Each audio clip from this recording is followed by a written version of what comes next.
Hi everyone, I'm Azleena Muhammad Kasim.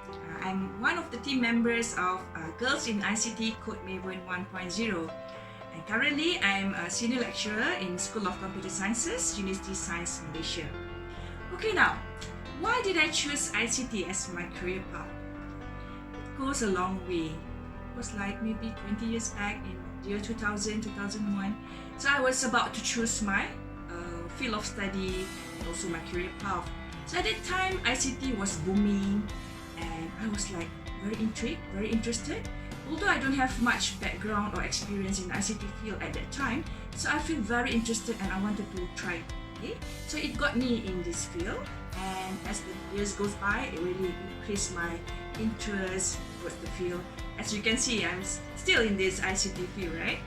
And as you can see, although years has passed, ICT field is still relevant these days, and technology is changing, it keep on improving, and we need a lot of people to challenge this, to keep on improving and create new technologies, right?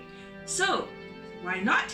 Are you interested to challenge yourself? Okay, get yourself involved in this task force, in this technology, to create technologies, to improve technologies, to create a better future, create a better world, right? Okay, so join us, get yourself involved in this ICT field from now on. Bye, see you.